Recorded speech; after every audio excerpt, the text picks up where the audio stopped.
All right, 7 o'clock, we're going to call the meeting to order. The board just came out of closed session, and we're ready to start the regular meeting. We'll start with the pledge, so please stand. We're going to have our new student rep, Julianne Gurgen, lead us in the pledge. Ready, salute.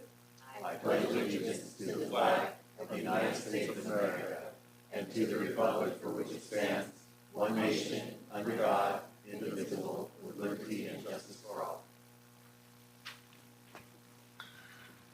All right, thank you, Julianne. Next item is approval of the agenda. I have one correction, and that is item 10, which is the consent calendar. 10 and letter I, number 3, District Administrator Learning on the Brain, New York, New York. On our agenda, it says April 25th, 2024. It's actually 2025. So just that is the one correction. The BRM materials are correct. It's just that on this agenda, when I approved it, I missed that. So that is my one correction for the agenda. Dr. Marshall, any other? No further changes. Okay. So we need a motion to approve the agenda as corrected. I'll make a motion. Second. Got a motion by member Valadeo, seconded by member Moran, to approve the agenda as corrected. All those in favor? Aye. Opposed? And it's carried. All right. Members of the public that would like to have an item placed on our agenda and future agendas, you may do so by notifying the superintendent at least 2 weeks prior to a regularly scheduled meeting. And if this item is within our purview, we will look at addressing that at a future board meeting. If there's anybody here tonight that wishes to address any item that is on tonight's agenda, you may do so when that item comes before us.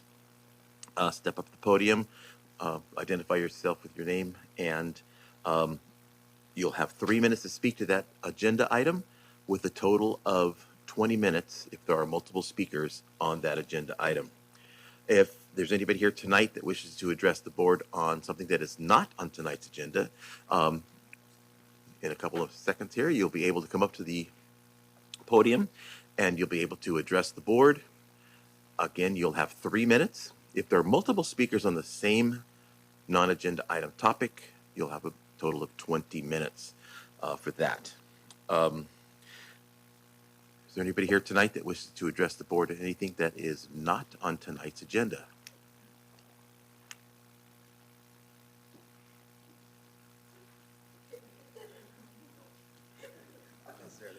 Good evening, board. Good evening. Thank you for having us once again. It's our second round of meetings with 20 more of my students who have taken time out of their evenings, as hard as they are and busy as they are, to come and join us to see how local government works. Just kind of want to give you a little background on currently what we're working on in our government classes. As we are finishing up the election cycle last week, we are currently learning about that cycle, and we've been going through the process using our curriculum that we use at the high school level. And the activity that we're doing is basically they start off with people had to decide whether they want to run for office, and then we followed that up with the town hall meeting. After the town hall, we had a primary, and then just today, or this past couple of days, we've been going through the process of actually having their conventions. And so students, they brought, if I had a picture of my room, it's just a mess. It's just, they brought balloons, noisemakers, streamers, you name it. They made posters. We had speeches. We had, everything that in a short period of time, as far as like just getting them to understand the process of the election process, so that way they have a better understanding as they leave us. So it's been a lot of fun, but it's been a lot of work, but it's worth it in the end, so that way they can see just a little bit of what's going on, kind of pay attention there. A couple things. One last thing before I go. I was kind of interested. Wasn't sure why, but I guess the committee was sent out a postcard that talked about attendance and the importance of attendance. And I was kind of curious, like, why it's sent out to. I have two children in school, and why we got two of them instead of just one for the Dela Cruz family. I'm just thinking like cost wise, how many they're sending out like that. So that was just something that I thought was wondering about. I understand the importance of attendance is good, but I was wondering kind of like why we received that. So just something to think about. And then finally, I want to wish everybody happy Thanksgiving as we come to finally we got some breaks.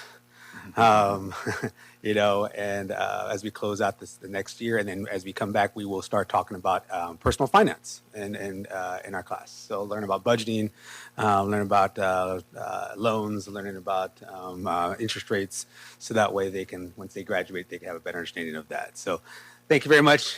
Have a good night. We'll see you next month. All right. Thank you.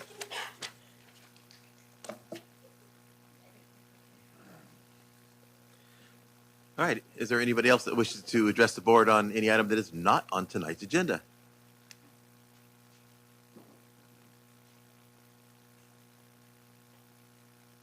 Welcome. Hello. So my name is Mariela Montenegro. I have a son who's in a special day class in Miano. And lately we've been having, I feel like there's not enough support, as in the teacher's been out for 2 months or so. And now we have more students and not enough aides to help the kids. So it's been, my son's education is declining really bad. And the school's not really doing much in order to give these kids the additional support they need. So I just wanted to bring that to your guys' attention. Who have you addressed this with anybody? The principal or The principal's been contacted. She's been saying that she's working on homework packets, which I don't really understand how that would help, because my son hasn't learned anything since he started school in August. So I'm not sure how that's addressing the issue. And there hasn't been, we're talking about kids with autism and other disorders, so they're not seeing familiar faces and things like that. There's not the right help. so I'm going to ask you, Dr. Ritchie, are you the person to contact that would be the special services director? Okay. Well, Ms. Henry is not here tonight, so Eric, if you would go out and have a chat with him, and he'll give you some person to contact and hopefully get you the information you need. Thank you for being here and letting us know. Do we have anybody else here tonight that wishes to address the board on any item that is not on tonight's agenda? All right, seeing no one come forward. Like to welcome our other student rep. This is the first time you're here tonight, so that's great. Welcome. And Julianne Gurgen, tell us a little bit about yourself and give us your report. Okay. Hi, my name is Julianne Gurgen. I'm a sophomore at Los Banos High School, and I'm honored to give our monthly report of what's been happening at both Los Banos High and Pacheco High School. I'll start with Pacheco. Pacheco has been very busy. We hosted another very successful multicultural night that brought Pacheco and Los Banos community together to celebrate each other with food, music, and dancing. PHS Student Voice created an event that ran smoothly and was so enjoyable that everyone looks forward to it every year now. Pacheco hosted 30 families from the Kyoto University of Advanced Sciences with families from Los Banos Junior High, Los Banos High School, as well as Pacheco High School from October 9th to the 14th. The connections made with this year's group were unbelievable, and all parties involved were very happy with the experience, and we have confirmed next year's participation. The Pacheco High Thespian Society's fall production of She Kills Monsters opens next week. Our students have been working extremely hard to bring our community the very best production. Tickets are on sale now, and the show runs November 14th through 16th at 6 p.m. and November 17th at 2 p.m. Doors open in 30 minutes prior to showtime. Fall sports recently wrapped up 280 student athletes at Pacheco. The varsity girls cross-country team repeated as WAC champions after their victory at league finals. Jace Campos, Gia Mejia, Giselle Giatia, and Taro Campos all earned first-team All-Conference honors. Girls tennis and boys water polo reached the playoffs. Tennis finished second in league while water polo was third. 20 student athletes have been all named in league in the Fall Football All League still to be decided. And a strong fall currently has Pacheco in second place in WAC athletic experience standings, the highest school has ever been in the fall season. Pacheco FFA has had an amazing couple of months. In the past month, our cotton teams have competed at 6 different contests, with the A team winning in all 6 contests and being named the 2024 state champions, the first state champion team in Pacheco's history. In late October, 8 students and 2 advisors traveled to the National FFA Convention to participate in a variety of leadership and educational activities. After the convention in Indianapolis, they traveled to Washington, D.C. to learn about our nation's history and take part in a wreath-laying ceremony at the Tomb of the Unknown Soldier. Additionally, the National Convention, Andrea Aguilar placed 4th in the National Spanish Creed FFA Speaking Contest, and Pacheco FFA was recognized as a National 2-Star chapter. Our students and program are being recognized both at the state and national levels. Coming up, our speaking and judging teams are gearing up for a successful season. We are looking forward to giving back to our community through our local community service events during the holiday season. For college and career in the month of October, we had a total of 12 college application workshops. 1 Stanislaus Expo field trip. It was a great event that included department application, financial aid booths for students, and 5 college presentations from reps from UCs, USCs, and private college. We had our Pacheco seniors take a ZAP test, and they created their FAFSA account. Counseling/intervention staff held many workshops that student advocate, restorative health justice representatives, and others put together. October 10th, World Mental Health Day.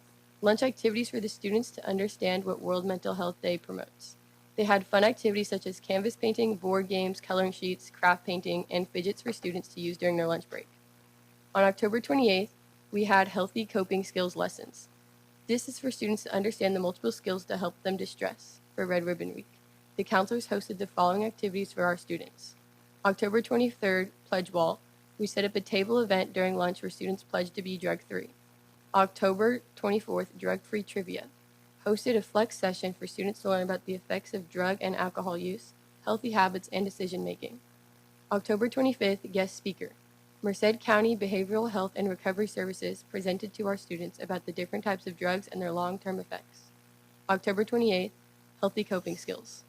This focused on teaching students effective coping strategies. October 29th, My Future, My Choice, Vision Boards activity. Students created vision boards to reflect on their future goals and dreams. October 30th, Tabling event. Students received a drug-free gear to promote awareness.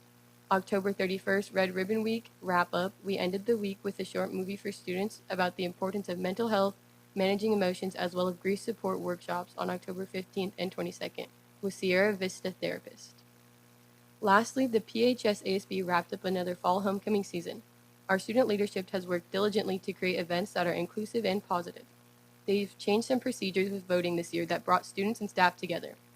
While they recognize our shortcomings with this overall event, they are already gearing up for the next event, taking corrective criticism and problem solving. They created personalized senior night posters for all fall sports on top of the homecoming chaos, which rolled into them, and supporting the counseling staff with Red Ribbon Week, hosting a door decorating contest and costume contest. They have taken the last week to reflect and gather their bearings before hitting winter events and activities. Now for Los Banos High School. Let's start with the Los Banos High School news. On October 14th, LULAC hosted a wonderful Hispanic Heritage Night at LBHS. The night included traditional folklore, dancing, a live band, and many traditional dishes. Many clubs were invited to participate in order to raise money for their individual clubs, and the night was enjoyed by all. Los Banos High School participated in a program in which students from Kyoto, Japan came and were hosted by many LBHS families. Several other schools participated in this as well. This type of cultural international exchange helps to broaden the minds of all involved.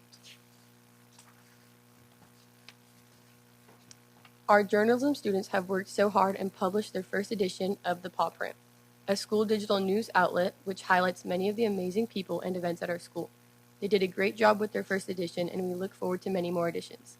Please check it out for yourself at lbhspawprint.com. On October 23rd, LBHS hosted a Community Resources Night.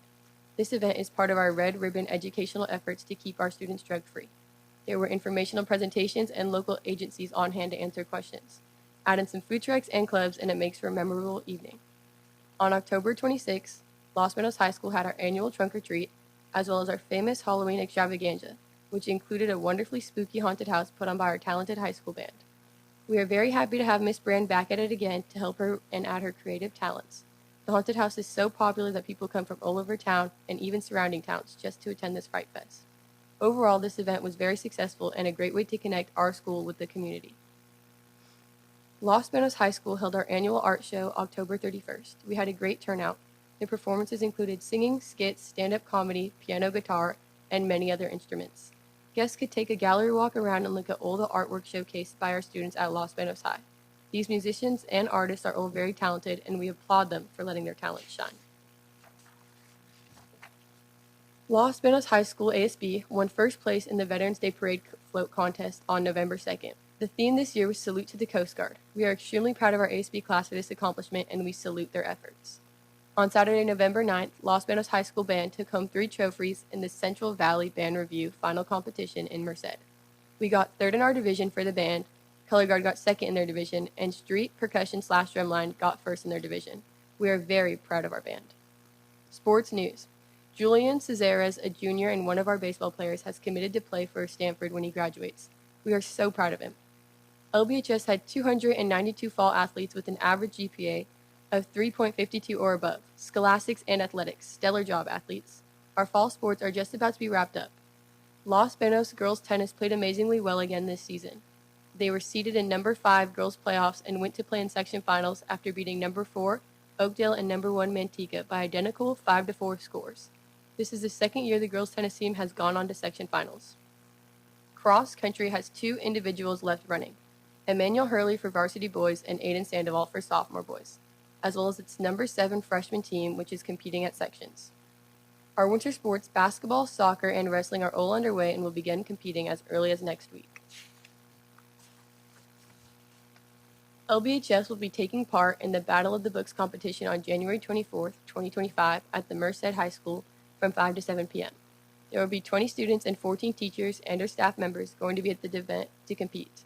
The way the event works is there are 7 books and individuals become an expert on a book and will become based on the knowledge they have acquired. Our academic decathlon is getting underway under the guidance of Felix Sanchez, one of our great math teachers. We wish them the best of luck preparing for this big undertaking. In a community outreach, we are hosting a donation event to collect caps and gowns for many of the disadvantaged students at the price of caps and gowns. This drive will help create a smoother plan to graduation. Bring any donations to LBHS by December 18th. FFA News. October 7th, the Los Menos FFA held their October meeting where they discussed activities for the month, held a costume contest, and brought socks to donate for this October charity event. On October 9th, we took 50 kids to the Del Oso Pumpkin Patch for our annual fall field trip. Students got to learn about the growing cycle of pumpkins and how to market them.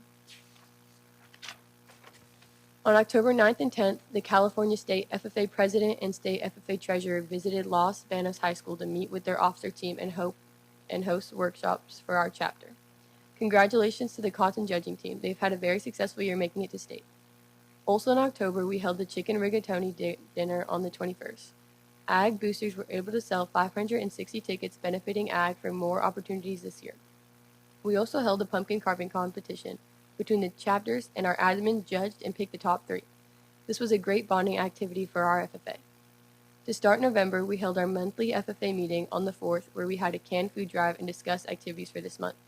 The previous weekend on the 2nd, Los Banos and Pacheco FFA walked the flag in the Veterans Day Parade. This was a great way for us to come together and honor our veterans. On November 12th, we hosted the Green Hand / Chapter Farmer Banquet, where the first and second year FFA students will receive their Green Hand and Chapter Farmer degree. We will end Los Menos High School news by inviting everyone to please come out to see Los Menos High School's play titled Happy Birthday, Dear Grandpa. There will be a total of 4 performances this Thursday and Friday. It'll begin at 6 p.m. and on Saturday there'll be 2 shows, one at 12:30 p.m. and one at 6 p.m. Tickets are only $5. Come and support our LB Drama Club's young actors, support our school, and support the events in town, because there's nowhere else you can have 2 hours of entertainment for just $5. Thank you for your time.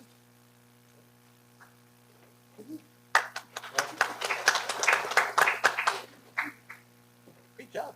Thank you. Yeah, cool. stuff to do. You can leave at any time. If you want to hang out, be part of the discussion tonight, you can do that. So it's up to you. And if you need to leave right now, it's okay. If you want to wait for a while and leave, just whenever you want to. Okay. But don't I think you have gotta- to stick around. You I got it. some homework. I totally understand. Thank you so You much. bet. Thank you. Good job. All right, on to the next item, which is California School Employees Association report. Is there anybody here? All right, nobody's here for that. How about the Los Banos Teachers Association report? No report from them. Well, Miss Monday, it is the facilities report.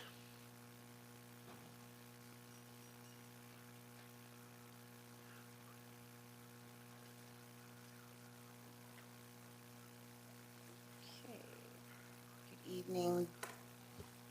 Good evening, board members, President Pereira, Executive Cabinet, Dr. Marshall, here to do the November 2024 facilities update.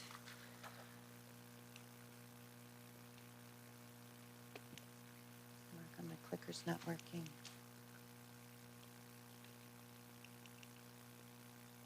It's not working.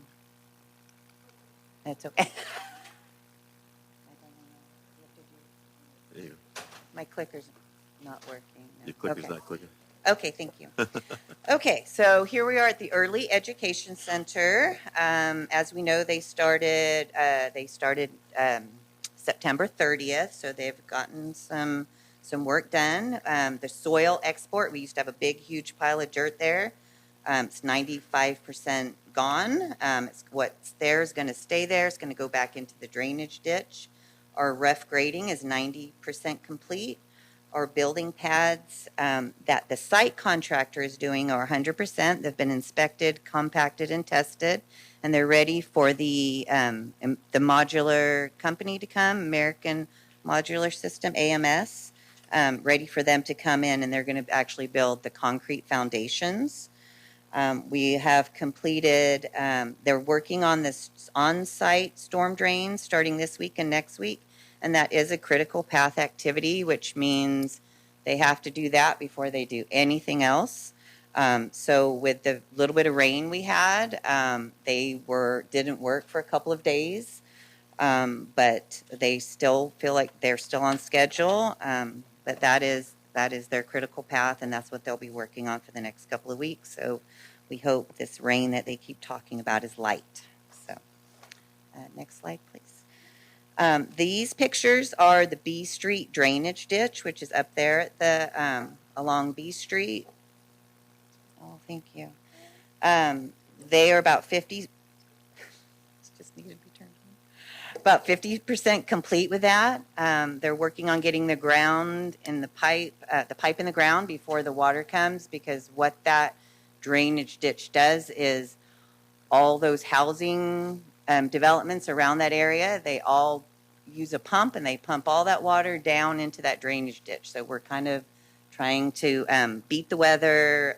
They're working really hard to get that in place. The head walls, or which like shores up those ends, they're working on the Place and B Street area now. The others that are further down, they'll be doing those in the spring. And then just as a reminder, this portion of the project is split cost with the city of Los Banos.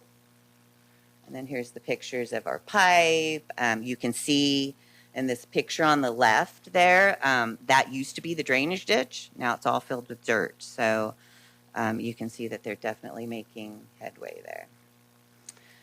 I'm going to talk about our solar projects. These will be starting the two that were approved already, the Grasslands Elementary School and Creekside Junior High School solar projects.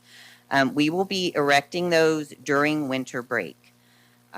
They will have the structure up, the solar panels on top, and the only thing left to do once we come back on January 13th will be the electrical. So they'll be coning off like 4 or 5 spots wherever that electrician is working.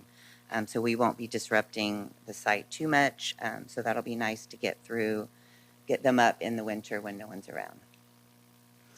And then this is the long list of other projects. I'm not going to go through all of these. I just wanted to highlight a few here. Our Volta modernization, our plans were approved by the Division of State Architect yesterday. Next week, we are planning a multi-department review of those plans before we go out to bid. So if there's anything, our M&O department, our IS department, our architect, we're all going to get together, spend a few hours reviewing those plans in case there's any addendum that we need to make any changes before we go out to bid. There can't be any major changes that would have to go back through DSA, but these are just, things that these specific departments are going to be looking for because it's their thing. Another one I wanted to mention or highlight is Miano restrooms. I've received the quotes for the buildings. So I hope to be bringing the architect agreement back next month for the board to approve that. And then the Los Spanish Junior High walk-in freezer project, that is on tonight's agenda, and we plan to start that construction in December. And then the other one is the cow-shaped ventilation project. We have been installing, there's a picture here of what the thermostat looks like, and then there's a picture of what our M&O techs can actually pull up on their phone. Here, they can actually go in on there from anywhere they are and turn the system off, see what it's doing, turn the fan off, look at the CO2 levels. So they did not have access to that before. So there's 10 sites now that they have this system that they're able to do that. The rest of that project, we have standalone CO2 sensors. We have 5 sites left to do that installation, and then we'll be complete with that. And then we're going to do a Facilities 101 on when do we have to bid projects. So we are a CUPCA district, which is California Uniform Public Construction Cost Accounting Act. And there's 3 categories of that. So projects under $60,000, we can get a proposal from a contract or from a vendor, and we can issue a PO. And if you notice here, the amounts are going up on January 1st. So these will be new amounts. So this new amount will be $75,000. The second type of bidding is informal procedures. So that's anything between that $60,000 and $200,000. And how we do that is we have an in-house bidders list, and we have to advertise once a year, usually typically in November, to create that list. We have to advertise to trade journals. We have to advertise in the newspaper and say, hey, anybody that wants to come work for Los Banas, come get on our list. So we give them that opportunity, and any job between, anything we feel like will fall between there, we can reach out to those contractors and say, hey, just give us a proposal. But we have to give everybody, let's say an HVAC company, we have to give them all the opportunity to bid on that. We can't just select one. We have to send that request for proposal out to everybody on our list. Then the final type of bidding is formal bidding procedures, which you're very familiar with, I'm sure, is the over $200,000, which are most of these capital facilities projects, which we have to go through the whole formal process of having an architect, having DSA approved plans typically, and then the advertising and then all the other steps by the public contract code that we're required to do. Our district also included maintenance and repairs under our CUPCA resolution when we did it years and years ago. So those bid limits also apply to maintenance and repair projects. And that is it. Any comments, questions? Questions? Nothing? Thank you. Thank you. Good one. Good job. On to the superintendent's report. Dr. Marshall. Okay. Getting set up here. All right, here's my report for November. This month, you have several recognitions. In this district, we don't celebrate a lot of them, but I just put them there. The biggie is that Prop 2 passed, and that's the $10 billion facilities bond. And that's for all the schools in California. It's a very competitive process. Today, one of the business that we deal with as far as they're researching how much money of that $10 billion that we're going to get in Los Banas, that we can apply for. And so once we get, they wanted our student numbers, our student counts, unduplicated counts, and they'll determine how much money we're eligible for. And that's good because it's a good time right now with some of the things that we need, like another school and such. So it's good to kind of see that pass. That's the big deal. I'm going to talk more about one thing that continued this month. Unfortunately, we had a lot of the, not lost banners per se, but that swatting, that's real big. You know, we had a neighboring district. They had like 2 comprehensive high schools. They went through it the same day. So it's a big deal right now. Thanks. As far as like each month, we recognize, now when I get these names, if I leave people out, it's because I only present the information that I receive. And some of the all-stars, you have the Pacheco FFA cotton teams. They're the state champions. Dr. Rich is going to go over our data from 2024, our recent test data. And I want to recognize in advance our staff because we did grow in both areas. And he's going to really break it down in terms of how we did, compared to the rest of the county and such. I want to introduce Dr. Heather Wheeler. She's here. Stand, please. She's our new community services, community schools coordinator. Round of applause, please. We have the Veterans Day parade recently. Thank you, Mrs. Gattuso, for organizing that for us. But each year, they're winners. And we had 3 winners. We had Grasslands, Creekside Junior High School, and Los Banos High School. They were your patriotic schools. Again, Creekside Junior High, Grasslands, and Los Banos High School won this year. And then finally, as Ms. Gergen referenced earlier, the Los Banos High School tennis team is going to the finals. So I wanted to kind of highlight that again. All right. Some events from the month since last time. I want to focus on the last 2. We had the FFA Green Hand Banquet. That was last night? The 12th, yeah. That was a great event. Good job, Los Banos High School. And I want to focus on the Avid program at Creekside. They're going to be having an Avid Day celebration. So they're getting closer to getting that certification and hopefully becoming a demonstration site. That would be a feat because, like I said, I've gotten 2 schools certified as a principal. I never could get to that next level, but so I think that Creekside has a good shot at doing that. Related to that, Dr. Sutton sent me sent us an email that he's been certified as a district director for Avid. So that's, so that journey is becoming complete. Thanks. Some additional highlights I have. We have our logo. I've gotten lots of, surprisingly, I got a lot of feedback when I did the last month. I got a lot of input. So I'm going to share some stuff with you a little later. Our transition from the bold goals to directions, that's in progress. And I'm going to show you a pilot project that we have with Sutter Health. So let's start with the logo update. You can see these are some of the new designs. The last one is based on feedback from last month. Well, a lot of people like the design, but the lettering, they want the lettering like the prior slide. So you can see how they did this. It's basically the same, the last 2, but just where the city is highlighted. Because what happens is, anytime when you have like the city and the school district name the same name, they highlight the unity aspect of it, but then there's a distinction as far as it being the school district versus the city. So that's what that does. So that, again, we're taking feedback, and thanks for what we got so far. Thanks. Now, this is the resource. We have a partnership with Sutter Health that we want to show you. This is a social-emotional tool for the students and their families.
and that's free to our students, our families, our employees. And there's a district, it escapes me where it is, but they've got lots of accolades for this, implementing this. And if they can do it, we can do it better. So that concludes my report. Oh, sorry. Looking ahead to next month, there's a turkey giveaway at Pacheco High School on Saturday. The holidays, we should know those. That's the following week, 26th to 29th. We're going to have our Empty Bowl fundraiser on December 5th. I have tickets. If anybody's interested in going, I mean, I'll pay for the tickets. I mean, if you're interested, just contact us. I have a few tickets to give away. Next month, we also have our first interim budget report. That'll be on December 12th. And I'm going to pull together, kind of tied to the topic that we talked about as far as school safety.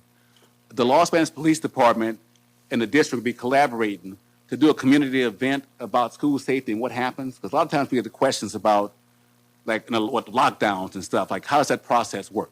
So we'll have the police department there, and we'll work together side by side and kind of walk you through that whole process. Because there are some steps that go with it. It's just, it's a very complex process, and kind of what happens during and after, as far as notifying families and such. Because a lot of times parents ask, well, why can't we get more information? It's a lot more complex than that. So we'll talk about that at the event. And then finally, on December 19th at City Hall, right here, we're going to have our annual Board of Education reorganization meeting. So that concludes my report.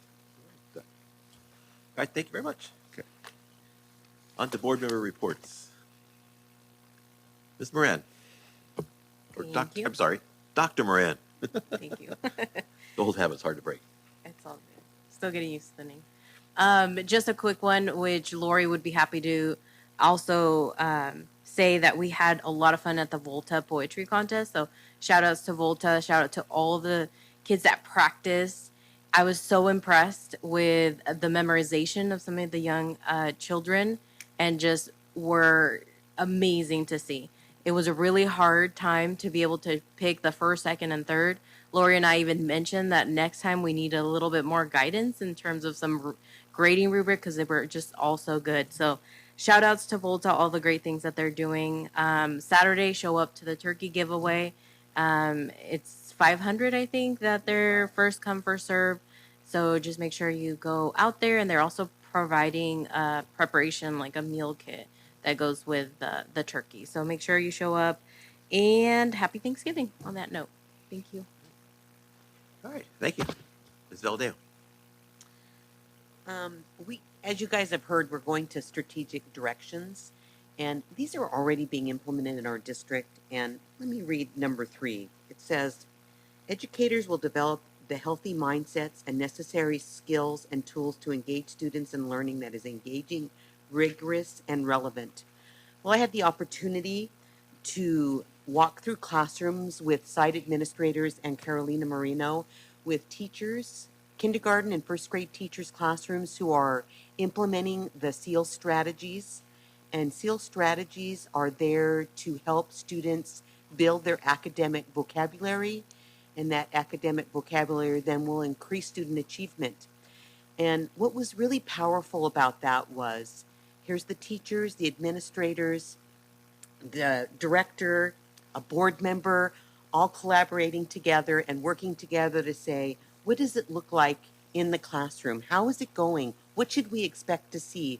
And the teachers are all doing great things with these strategies. The kids are all learning great academic language. And it was great to see everybody working together and developing a sense of collaboration within our district, because those kinds of things are what's going to increase student achievement. When we increase our mindsets, it's going to help students be engaged. So I was just so happy to be able to participate in that activity. It was wonderful. So thank you. And that's it. All right. Ms. Smith. I think I've been having all the fun because I've been attending the cultural nights with all the food and snacks. API had a table out there. I had something I hadn't had since I was a kid. It was called Spam Sushi. It was really good. Really enjoyed that. Got to meet a lot of students, a lot of snacks. NAACP was there from Merced County, which I was really happy to see them there. LULAC was there, of course, with their wonderful table and a lot of very inviting tacos and I had another snack there. It was a fruit snack that had chamoy on it. It was really good. First time I had that. And then I attended the Veterans Parade, another fun event. So I think we're having a lot of fun down here. Another fun event. We were on the electric school buses. Went the parade route. Had a good time, and I want to thank Lori for decorating that bus for us. Got there a little bit late, but her and her husband did a good job decorating the bus. And then the next thing I'm going to do is attend the play at Pacheco High School on Friday night. She Kills Monsters. And I'm sure that will be great. You're going to be there too? Be nice, huh? Be there too. Be great. And so I'm looking forward to that. And then with that, everybody have a happy Thanksgiving. All right, Mr. Lee. So it's been a very busy time, lots of activities in our district. For the second year in a row, I attended the Kyoto University award presentation and demonstrations. Was very impressed with the students teaching Pacheco High students how to perform judo and throw students onto the ground. So that was interesting to see. And there were awards that were shared between the schools, and that was nice. I did attend the back to school event at San Luis High. Always great barbecue when they feed us there. We had a choir performance at Pacheco High on the 23rd. I went to all of the trunk or treat at Los Banos High, the downtown Halloween. There was candy everywhere, and enjoyed that. I truly appreciate Ray Walton in our community. Ray puts together anti-bullying assemblies for us. I went to one today at Creekside. I've been to the one at Miano where they had flying dogs catching frisbees. They had Sourdough Sam from the 49er mascot at Miano, at Mercy Springs Elementary. So it's important that the students understand that anti-bullying is not, bullying is not allowed, and that he brings people together to help get their attention and explain that to all the students. So I think that's a good thing our district does. Lori Gattuso and I attended went to Fresno Unified School District. We were invited there to learn about community schools. Learned a lot about community schools. Looking forward to how we can put that together here. Dr. Ritchie and Dr. Wheeler together will make all this work. We'll find out what that looks like as we go along. Fresno Unified School District was very open and honest, saying that they don't have all the answers. They're learning. They want to learn from us. We want to learn from them. So looking forward to seeing how that comes together. Went to the Veterans Day parade. Attended the Green Hands Farmer Chapter Banquet Awards on the 12th. And shout out to all of the Pacheco High and Los Banos High teams that made it to playoffs. And a specific shout out to Brockton Borelli and Julian Cazares. Both of them have been accepted to Stanford. So we have two Los Banos High School students that will be attending Stanford, and that's impressive. And happy Thanksgiving to everyone. Thank you. Thank you.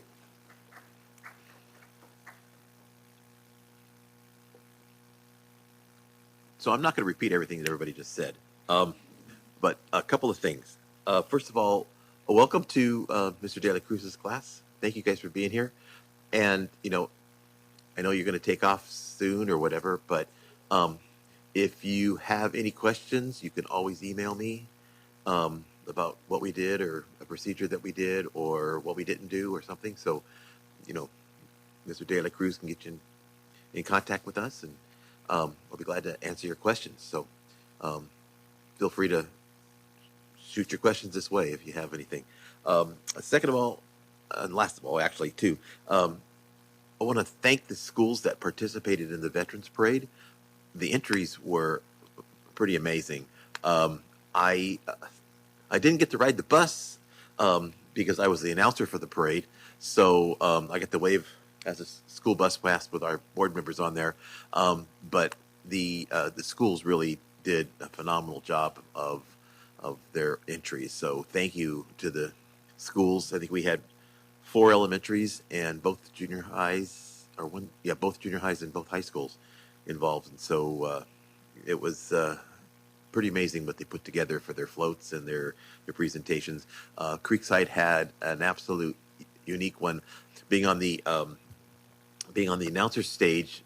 Right next to me was the reviewing officer, who happened to be a Coast Guard member, and the parade was a salute to the Coast Guard.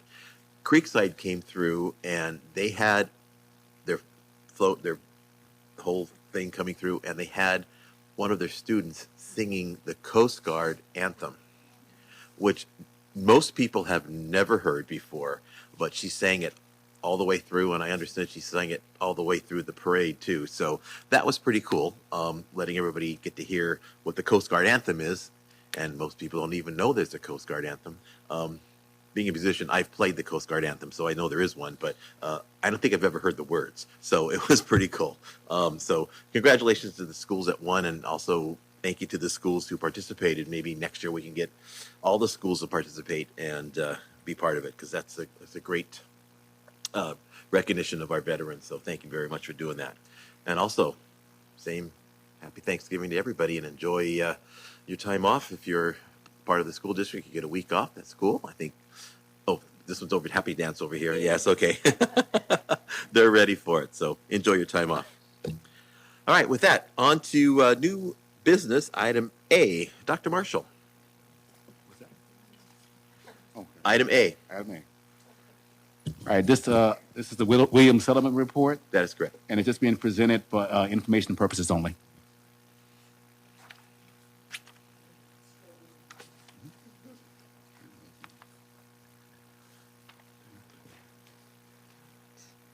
Okay, good evening. Good evening, board. Good evening, Dr. Marshall and cabinet, and good evening, audience and students.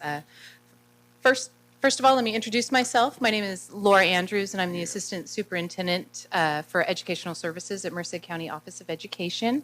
And I also want to say that I have sincerely enjoyed listening to all of the presentations this evening and the reports from your students and your schools. There's some really great things happening in Los Banos. And I am from Dos Palace, so I sincerely mean that. It's great. Sorry, had to throw that out there. Anyways, first and foremost, I'd like to extend my compliments to your staff, especially your principals and your maintenance teams, as they are working diligently to prepare for us to come and do these Williams visits every year. It takes some effort. And, amongst everything else that's happening, we have to do these in the first 4 weeks of school. So everybody's getting ready, kids are new, and here we show up wanting to check your books and your facilities. So we thank you for having us. A little bit of history about Williams. The Williams Settlement was created in 2004, which created new standards for textbook sufficiency, good repair of facilities, and teacher assignment for all California schools. The law also requires California County Superintendents as the monitoring agents to ensure that these new standards are implemented and to annually report at a regularly scheduled November board meeting to the governing board of each school district describing the state of the schools. We must, as I mentioned, conduct these visits within the first 4 weeks of school, and we must do at least 25% of our visits unannounced. In the annual report that you have in front of you for the 3 schools that we visited, you have information related to student access to instructional materials, compliance with facilities, accuracy of Williams data reported in the school accountability report card, and any information on teacher misassignments. Before I get into the overview of the report, just some things to look forward to for Williams. This is the last year of the 3-year cycle. And so the next list of schools that we will begin to visit is actually going to be generated here in the next few weeks with the release of the dashboard. So we will have a list of new schools, and those schools will remain on the list for the next 3 years. We don't have a copy of the report. You don't? No. Okay.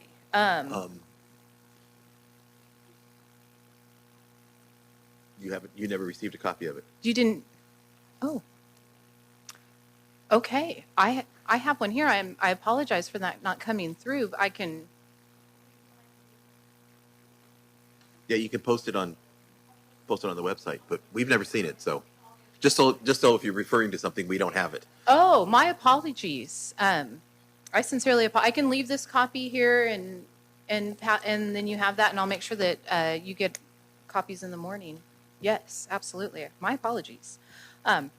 Well, Sorry, I didn't mean to interrupt no, you in the middle absolutely there. not. Do you want? I can read verbatim, or I can continue to summarize.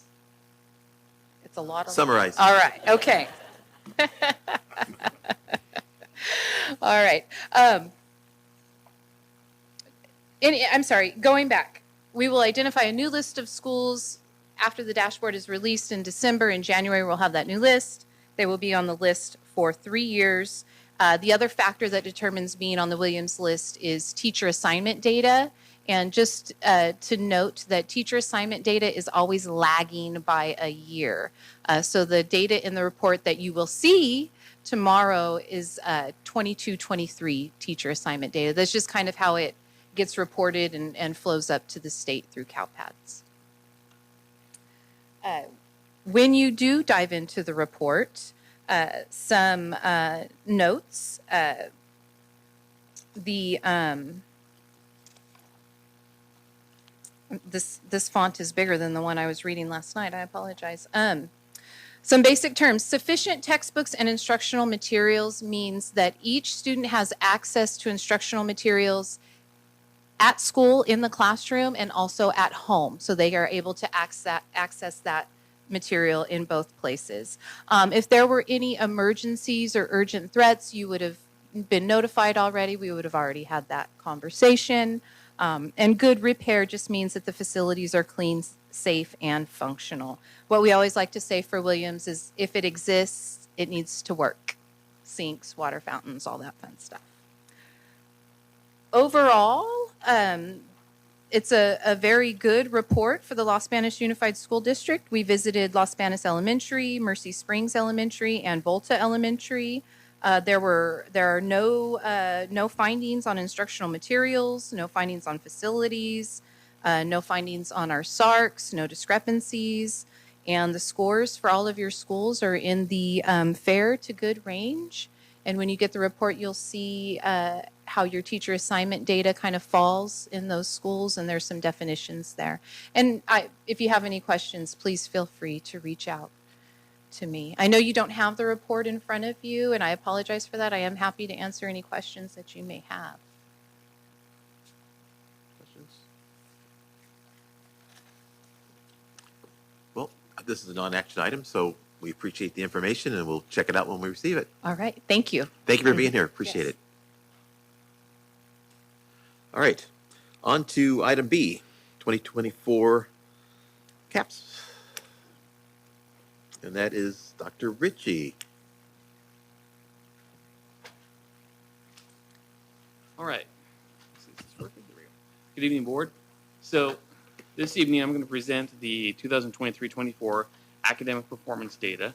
It's primarily going to be about the CASP results for ELA and for mathematics, but we will also take a little time to talk about some of our math results. That helps give us a little more understanding of where our students are performing academically and where we can grow. So first things first, our students made academic progress gains that was commensurate with both California and Merced County. In other words, we basically grew about as much as the state. We actually grew a little bit higher than the state did, but we're on par with growth that we saw across the state and across the county. So we're going to start off by reviewing our CAS scores, and then we'll move on to MAP scores. So this is the California results, so that just that you have something to give reference to. That's the entire state of California. That's from Bishop to San Francisco to Palo Alto, everywhere in between, Shasta, every student in California. If you put them all together, this is the results. You can't see at the top because it's so small, but Basically, California saw a 0.38% increase in ELA and a 0.92% increase in mathematics. I highlight that because when you see our results, we we grew a little bit higher than California did. Overall, we had a 0.6% increase in the percent of students who met or exceeded standards on the ELA portion of the CAS, and we had 1.1% change in mathematics for students who met or exceeded. Once again, these are all kind of small, but you get into the next report. This is the overall ELA results. The ones that are highlighted there, those are for each. This is separated out by student group, and so by race, ethnicity, socioeconomically disadvantaged, those students who are eligible to participate in the free reduced lunch program, who is considered to be low income students. English learners, students are classified as English learners. Students with disabilities, students basically who have IEPs, foster youth, and homeless youth. If you go down through those scores, the percentage that met and exceeded standards, the ones that are highlighted are the student groups that grew over the last year. So these represent an increase from the year before in ELA. And as I go through, if you have any questions, feel free to ask. You don't have to save them to the end. The next one is the same report, but it's for mathematics. You see the overall met and exceed, it's lower for each student group than ELA, but that's pretty normal. That's, as you saw in California, that's consistent. We see is that there's higher scores in ELA than there are in mathematics, especially as the grades get higher, or as the students advance in grades, it gets much harder in mathematics. These charts, they show two different things. The top chart is the percentage of students, broken out by percentage of students who did not meet the standard was nearly met, standard exceeded for the entire district. It's separated that we have 4 years there, but something I want you to take note of is that you have the 2018-19, that's the last year we have of data pre-COVID. And so then we skip forward, there was no testing done in 1920, and then 21-22 was, or 2021 was just kind of a mess, and so we used local data there. So 21-22 is the first year that we have post-COVID where students took the CAS. So now we have a 3-year trend, and we see while we did last year, we're starting to see an increase now compared to previous years, both in ELA and mathematics. The bar graphs below, that's the average distance from standard. What that is that if you take all the student scores, the scale score for both ELA and for math, and you put them all together and say, here's your midway point, this is the average distance from the standard in California. And so our students right now are scoring at 51.22 points below standard in ELA and 85.91% points below standard in mathematics. I did not have the county average there. I didn't include that in the slide, but if you look at, we're actually sitting basically right where the rest of the county is in terms of the distance from standard. This is a good way of measuring not just the percentage of students who are meeting and exceeding standards, but gives you an idea overall of kind of where we sit in terms of academic achievement for our students at this time. This chart here shows the ranking of our district by using the percent of students who met and exceeded standards for districts with similar demographics. The baseline for this are districts who have 70% or more of students who have a low income, or percentage of students who are considered low income, and 20% or more of students who are considered English learners. There's 32 and also I sampled unified school districts. It's tough to do high school only or elementary only. So if you look at the unified school districts throughout California, it's 32 that have the same more or less demographics as us. We sit about number 23 in that list, which is pretty similar to what it was last year. Mathematics, it's basically mirror image. We're 22nd out of the 32 districts. So every district on this list more or less kind of grew at the same rate this year. Now, this is the one that most schools always want to get into. This is the overall ELA results by school. And so once again, you see the percent that met or exceeded standards and also the distance from standard. the way it's ranked is by the distance from standard. We see that Pacheco High School is our only school that's above the distance from standard, the average standard score. They also had over 53% of their students met or exceeded standard on ELA, which is pretty remarkable and something to definitely be celebrated. You go through, we see that different schools have different needs, but this is a great way to kind of see where our individual schools are at. Next one's for mathematics, same thing. And this one you see the difference definitely is that in the elementary schools generally always score higher in mathematics due to the fact that it gets more complex once you get in high school, and also in high school it's only tested 1 year and math is hard. So once you get there, it's difficult, but I'll give some context here in a second to some of those scores to kind of see where we sit in terms of compared to the rest of the county. Dr. Richard? Yes. That last slide. Definitely. Actually, the last two slides. Number 16. Who's Kirk Botcher? Kirk Botcher, that is a non-public school. We have one student who attends a non-public school, and because they are considered still our student, they count for us. And so when we get a report, we get their score as well. Thank you. Mm-hmm. So that's a student who's in a moderate severe program. Thank you. All right, so this is when you look at the. I just limited to the top 10. We actually had schools all in the top 20, and they're both in elementary, junior high school, and high school. I limited the top 10 because otherwise this already long report would be even longer. So this is just based off that. But I did it by grade level. So if you see each grade level, it shows it gives you the Merced County rank, and they'll give you the percentage for that grade level that met or exceeds standard. We see in third grade. We had for ELA, Charleston was our school in the top 10. They were ranked 4th in Merced County, and then in mathematics in third grade, Grasslands, Charleston, and Lorraine and Velasco all ranked in the top 10 for elementary schools. Fourth grade, Charleston was both in ELA and mathematics, 4th and 5th.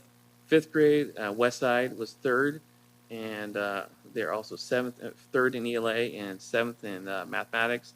Sixth grade, Grasslands was 3rd in the county, and Westside was 10th, and then Westside was also 10th in mathematics. And then in 11th grade, you have Pacheco was 2nd in ELA. Dos Palos had a good year this year, so they were first. And Los Banos High School is 9th.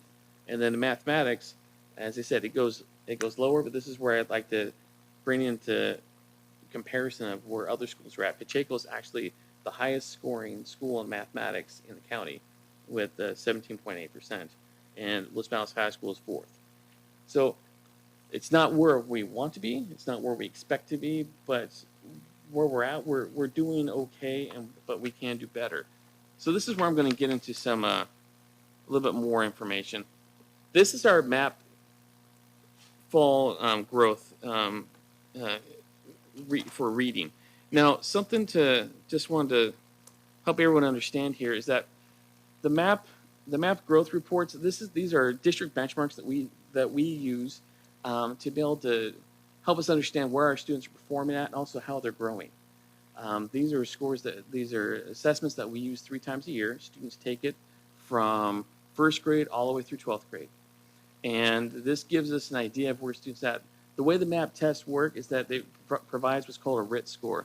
Now, a RIT score is just a score for academic achievement that doesn't matter, regardless of the grade level. It tells you exactly where a student's performing based on what the academic level is. So a student may have a RIT score that is fantastic if they score that in 4th grade, but it's not so great if they score that in 6th grade. But it still shows you kind of where that student's performing at academically. It doesn't say this is where the student's always going to perform. It's not a predictor of student success. It's not a predictor of students' future. It just says right here at this time, this is where the student's at. MAP scores are a norm reference for between over 13 million scores across the United States, and it's also used in 140 countries worldwide. So this is pretty much it's the benchmark of benchmarks, and it helps us to really get an accurate idea of where our students are at and how they're doing. What I want to draw your attention is that you see those bar graphs. There's 3 separate bar graphs there. This is overall for the district for reading. We'll get to the top one, the one that starts with the yellow there first. We'll look at the two bottom ones. The two bottom ones are academic achievement. This is, if you just say straight up, here's where our kids are achieving at compared to the nation. You can see that we are in the 34th percentile in reading in 23-24. This year in fall, we're in the 39th percentile. What that represents is over 1 year of instruction, 1 year of education. Students who took the MAP assessment last year versus the same students took the MAP assessment this year. Last year, they started out 34% in the 34th percentile in the entire nation, their achievement. This year is in the 39th percentile. That's significant because if you look up, you see that growth score, and that's in yellow, 56th percentile. That means that students, the way it works out is it says this students are meeting, if they hit straight at the 50th percentile, it means that students are growing equal, they're getting, basically achieving what's expected of them. They're achieving about a year's worth of growth, what you would see on average for a typical student across the nation. Our students are scoring a little bit better than that. And what's significant about it is you look over that on the far right, look at that blue one. That shows that 27% of our students who took between last year and this year, 27% of our students grew at the 80th to the 100th percentile. That means compared to their peers, they outperformed, they outgrew academically in reading more than 80% of the entire nation in that category. I point that out because sometimes we get really hung up on the CAS scores and looking at where kids are at achievement. One of the things we talk about all the time is that it's not just about where you're at, it's where you're going and how you try to get there. And when we look at this, our students are growing at an incredible rate. The goal is 60th percentile. We're almost there. If our students grow at the 60th percentile, that means our students are learning at a rate that is higher than the state average. They're learning more than a year's worth of material in 1 year, which is, if we are going to continue to help our students grow and achieve what they can academically, that's what we have to do, because our students come to us at a different starting point than other districts. And so we have to help our students grow at a faster rate than what another district and more in a different community would. And that's what's so significant about what we see with these growth scores, that our students are growing and they're doing incredible. And that's due to the fact that we've got great kids, we've got great families, and we have a tremendous teaching staff.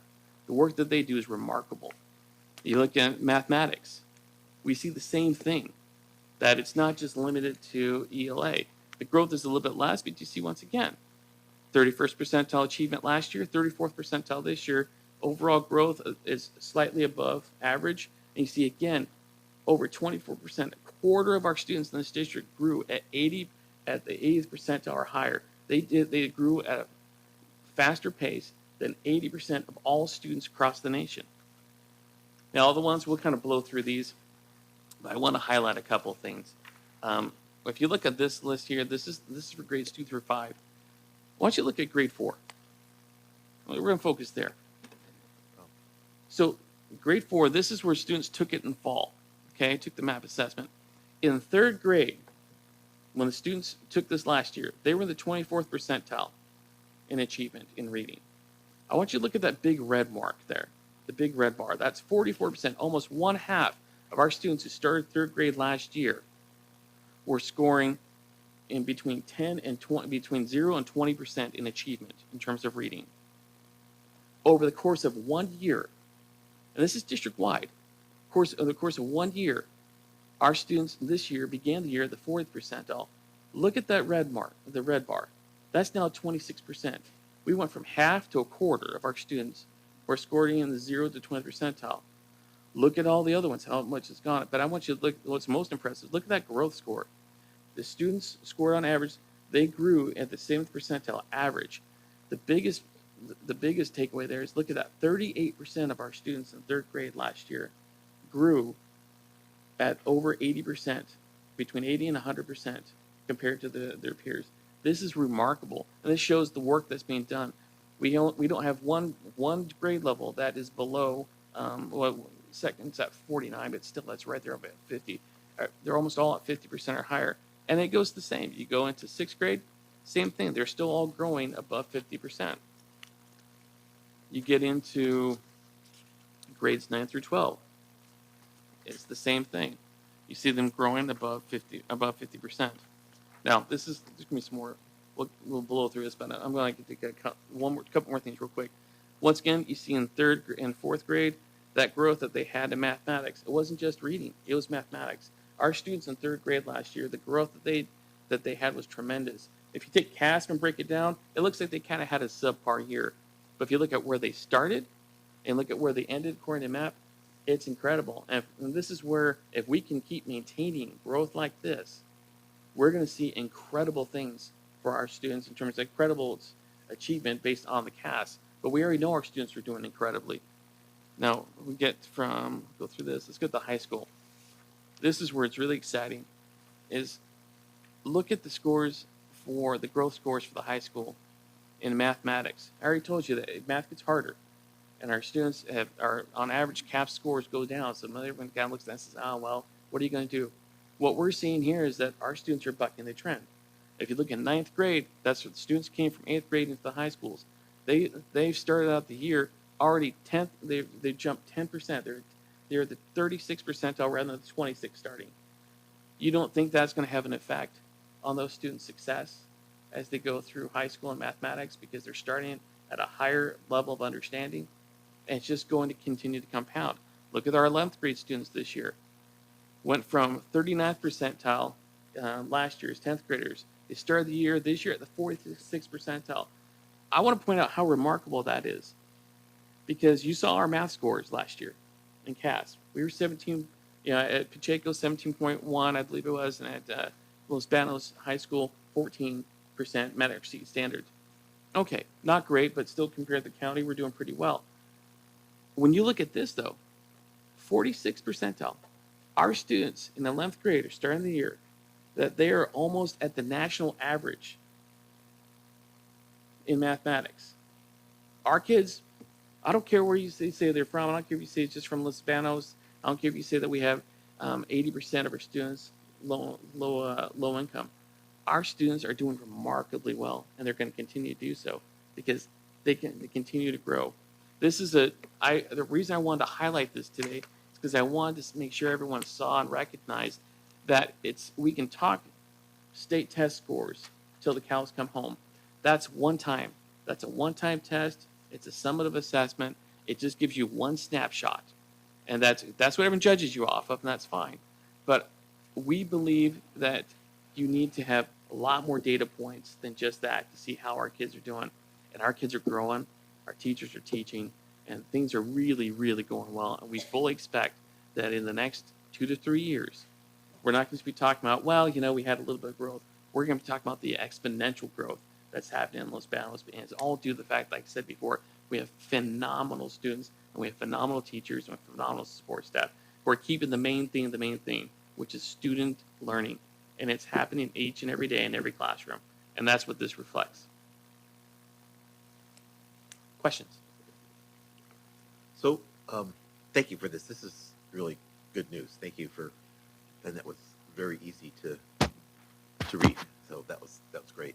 I just have one question, in that with our dual language immersion program, do those students take the test in English or Spanish? Spanish. They take it in Spanish. Yeah, I didn't. That's one of the ones I left on the cutting room floor because it would just be too much. But I can tell you, if you look at, it's our second grade class. So we were measuring from first, second grade. I showed Dana this, I believe, a while ago. They actually grew. They were in the 95th percentile in growth. Our dual language immersion students for both reading and mathematics. So it was not just a little growth. They basically took the growth door and just knocked it down and kept on going. It's impressive. And next year we'll have the third graders. That's right. Yeah. Cool. Thank you. Any other questions, comments? All right. Thank you very much. That was good information. Thank you.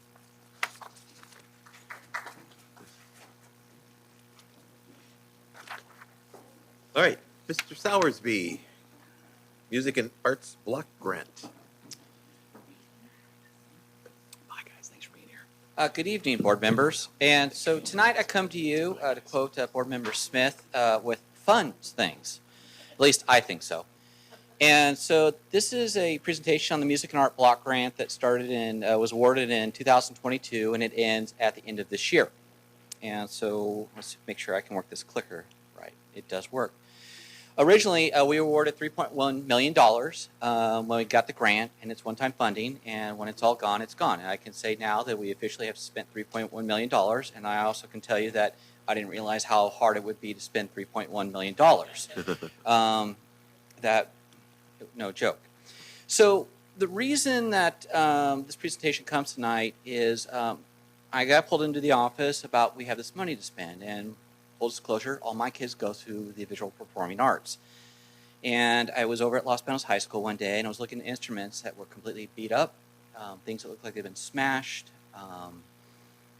And then going to a few competitions early on, I heard disparaging remarks about our school district, our schools, the shape of our uniforms, our instruments, our program, and it just wasn't one person, and it was actually at multiple venues. And so I asked, what could be done? And then this is when it presented itself to me and said, well, Eric, you have this much money. Here's what you can do. So we started buying some different things for the programs to bring them up to par with everybody else they compete against, to have the same things, to wear the right uniforms, to have first-class instruments, and not play with these things that look like, oh, it was pretty bad. We had instruments that dated back to World War II that were far out of use, repairing things. We had instruments that were looked like they'd been welded on, not even pretty, no finish on the thing. And the other thing is, as you see up there in the slide, is we started buying each school their own trailer. Los Banos was the only school district showing up at competitions with a U-Haul.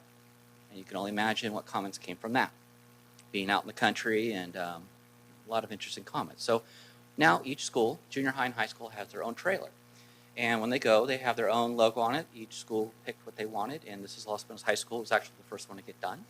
And I don't have time for all the pictures.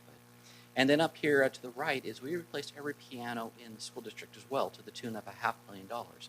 That means at the high schools and junior high schools, all the grand pianos have been replaced. They're being retuned on an annual schedule, and that'll be over Thanksgiving break.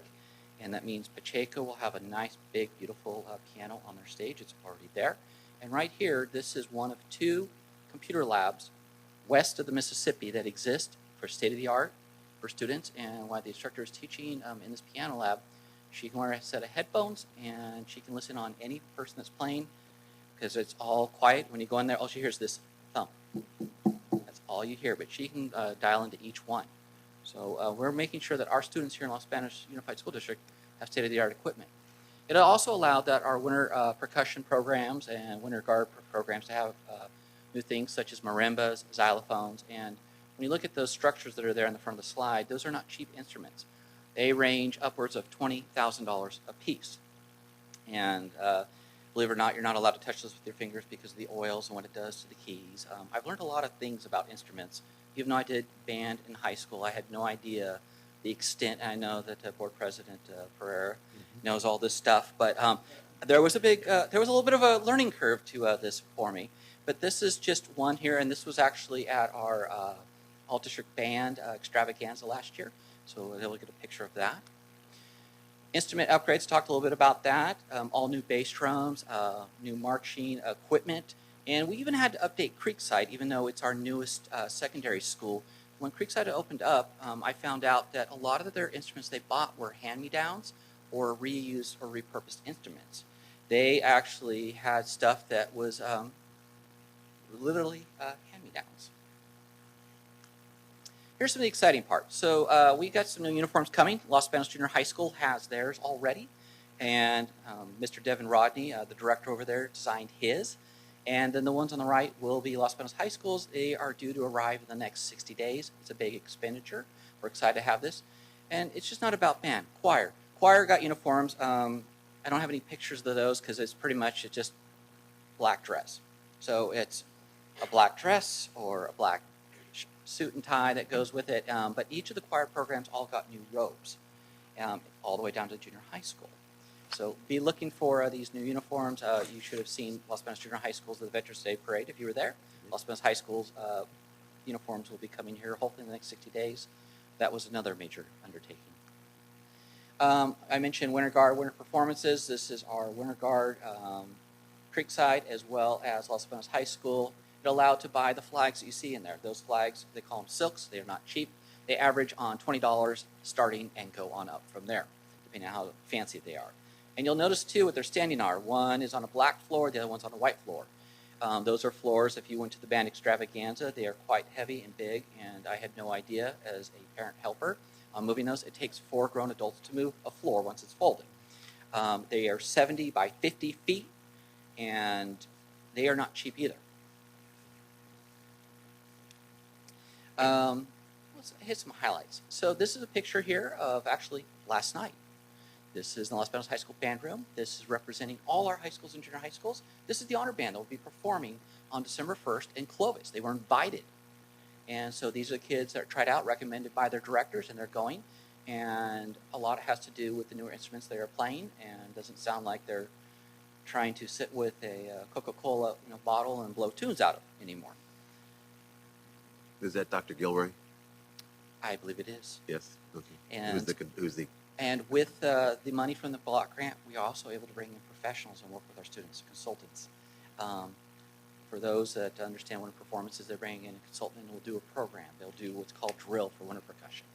So these are extra things we've been able to do to highlight our kids in this program. And actually, you can see a little bit of the piano that's covered.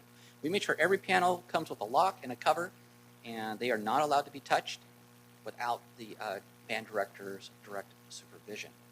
That piano right there, to kind of give you an idea, cost about $60,000. But they are not cheap, but we made sure that our kids actually are playing instruments.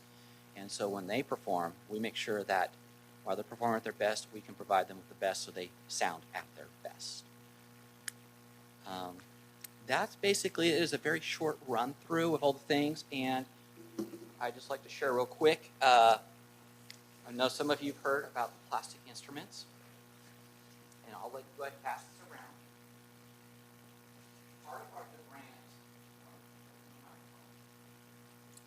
we're allowed us to expand to the elementary program. We have a lot of kids who cannot afford instrument rentals. Costs have gone up. I know that my son's trumpet rental was $35 a couple years ago. It is now doubled. So now it's $70. Alto saxophone is upwards around $80. And a lot of our families cannot afford to pay these rental prices.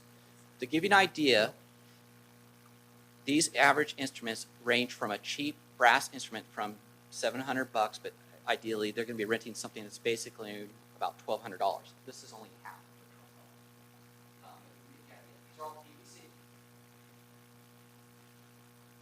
And this is what we outfit our elementary school with. And we tell them they're very fragile and brittle, even though PVC is quite durable. Each one of those things that you're holding is anywhere between $100 and $120. And because of that, our kids at our schools who could not participate in band now have an opportunity. Our elementary band program has grown exponentially. We actually have a problem that we didn't almost have enough room this year. We actually had to expand the elementary band program. And because of this, more kids are able to access the arts across the district at all schools. And by the way, they come in all colors of the rainbow. It's amazing. There's hot pink, there is green, there is yellow, you name it. If you can go on Amazon and literally find these instruments. And so by doing this, rather than spending $1,200 versus $120, we're able to fit our students and give them an opportunity. And then when they eventually get to the junior high school, or unless they choose to rent a true brass instrument, it just gives them that better opportunity to get into band sooner. So with that, I just want to share that real quick. And to give you an idea, our band program for Henry Miller, because Mr. Bangles over there, went from 60 students to 100 this year. And that's just one school. And it's like that at every school. So, any questions? Oh, no, these are district instruments here. Oh, those are district. Yes, okay. and we loan them out to students. So we loan all these plastic instruments out to all our students who are interested in band. So no, parents don't pay for it. If a parent wants to buy one, they can. But usually after a student plays one of these for a year, no more than 2, they want to change it in. But believe it or not, we've had to take a few of these away from our junior high school students because they want to hang on to the plastic, colorful instrument. Like, no, it's time for you to move up into the next level. They really become attached to the plastic instruments. And the losses on this has been very few. We actually have more damage and more loss to our brass instruments than we do the plastic instruments. And it is probably sixfold the difference. And the cost of these, if they break it, well, we just get another $120 instrument, because the repair bill on a brass instrument could be easily anywhere between $200 and $500 a piece. Is there a waiting list at any of our schools for these instruments? No, we have plenty. We actually bought, how many did I buy? 75 for each of our band instructors. That would be for Mr. Westrup and Mr. Bangle. And so we bought 150 new plastic instruments. So each of them got 75, 5 goes in 75, 15 of each instrument. And the 5 instruments at the elementary level are the trombone, the trumpet, the clarinet, saxophone, and flute. Saxophone is the only one that you can't get in plastic. I was wondering. But the flute and everything else you can. So prior to this year, prior to the grant and buying the plastic instruments, how did the elementary kids play an instrument? They had to hope that their parents had enough money to rent an instrument, and the monthly fee was about $35 for a trumpet. Saxophone was more than that. A flute would run you about $26, renting it from Gottschalk's and Merced on a monthly basis. This is a huge increase. Then. This is Yes. a great opportunity. And so it's going to be a great opportunity to see with the next couple of years what happens with our band program. Yeah. We definitely took a hit in our district during COVID. It decimated Creekside and Los Alamos High School, especially with the passing of Mr. Brandt. So, Oh. the title of this is Music and Arts Grant. Arts? So with the arts grant, we have not done anything actually with the art classes, and that's actually going to be addressed in my next report. That's what I at figured. this Okay. next thing. Mhm. Any other questions? Of the Oh, $3.1 million, how much did we get? We got 3.1 million? Yes, sir. How much is arts and how much is music? It didn't say what was like. You're kind of referencing like Prop 28, which is coming up in a few minutes. But for this, it was you could spend it all on one in one area. There was no saying you had to spend this much here at this school, this much for this program. It was just a general grant. cool. All right. You ready to move on? Well, on to Prop 28. Oh, no, I'm sorry. That's something before that. I'm jumping ahead here. Item D, accountability report for the Community Facilities District. That's Dr. Lee, but he's not here Okay, tonight. I'll take that one. You're taking that one, okay? All right, it's recommended the board acknowledge receipt of the report and file it for records. This is a local agency special tax and Bound Accountability Act compliance, SB 165 report, which summarizes the information related to the Community Facilities District number 2. It's just to acknowledge receipt of the report and file it for records. All right. Any questions? Yep. You have questions or just hold it up? Oh. Yes. Yeah. The big thick one. And these have been posted on the district website too, so they are. So you just acknowledge the it's in our receipt. board packet, so, yeah. All right. Need a motion if you're not having any questions.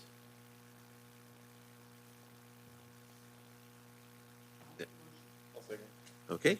A motion by Valadillo, seconded by Lieb to acknowledge receipt of the accountability report for the Community Facility District number 2. All those in favor? Aye. Opposed? Carried unanimously. All right. Thank you very much. Eric's back with Proposition 28.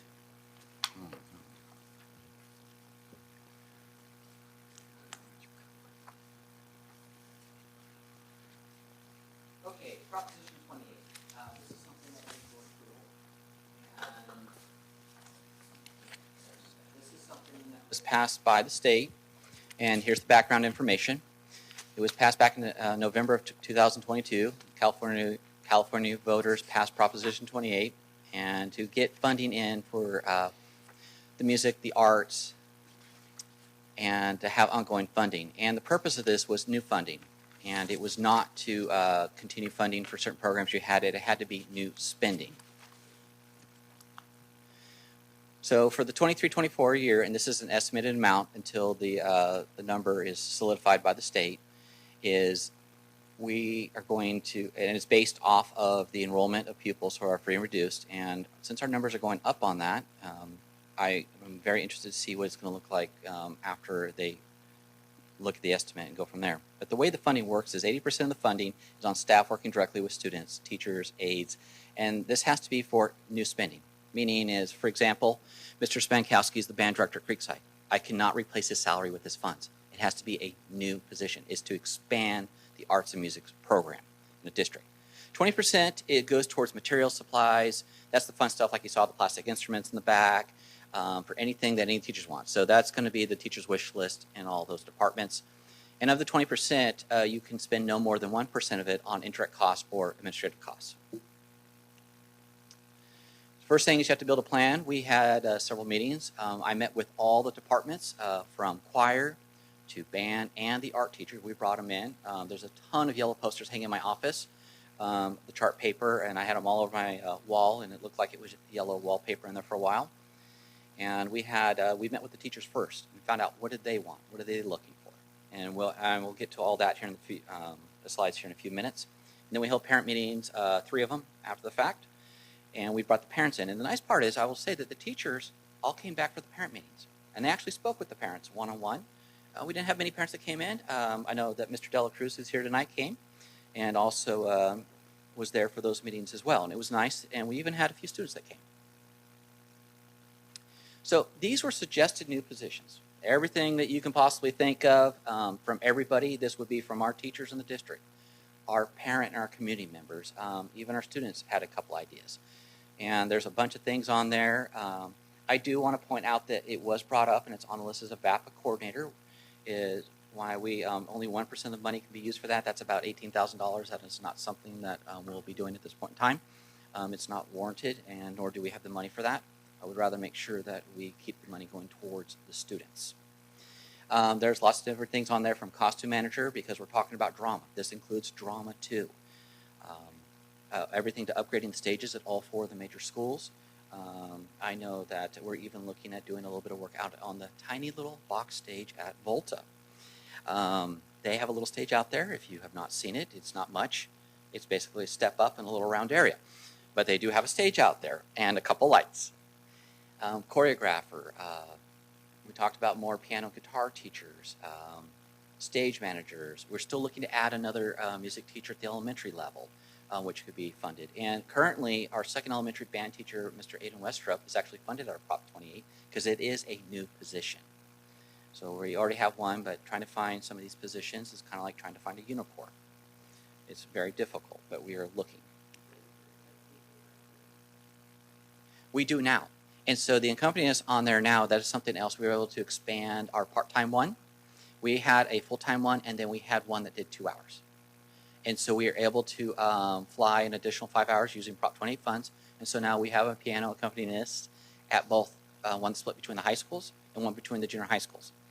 Because the one full-time was actually servicing 3 schools, and our choir programs were not getting what they needed. And so it's like a flip of the coin on some weeks of who's going to get Jeff.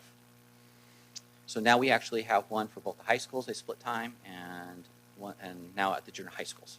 And they're going to flip-flop their schedules so that when the sections are done next year, that way there is no missing out on time. So that's something else. Okay. Suggested courses. This was interesting. Going back to art, talking about creating art pathways and what we can do with that. That will be a further conversation. I found that the art teachers, it was some fascinating conversations. I learned again about art, and I think it's called a pug machine. And it's a $7,000 machine that recycles clay and keeps moisture in it. And honestly, it looks like a giant stand-up sausage machine. That's the best way to put it, this big vat thing, and then spits the clay right out. That's how it was described to me by the art teacher. Needing new kilns, replacing kilns, broken kilns. So that's something that was brought up on their list. I'm going to need to get back to courses here. Dance classes, mariachi music, folklorical dancing, percussion bands, elementary choir, elementary drama. As you can see, it spans everything from TK-12 on there. And that's what they came up with through this process. Also suggested supplies and activities. This is the fun part, the 20% funding, and what we're going to do to make sure is we'll bring all the teachers together and say, make a wish list. And we're going to work on dividing as evenly as possible and making sure that they all get something that they're looking for. As you can tell from my previous presentation, the band world has done quite well. So we'll be looking to outfit some of our other programs that have needs, especially the art department that has broken equipment or no equipment at all. And that will be a priority.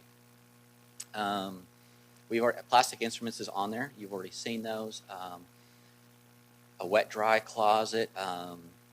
Visiting artists, talking about making a partnership with the local arts council here, bringing people in. Anything we do to offer anything to do with art and music. So the total annual allocation right now as it sits is $1.8 million and some change.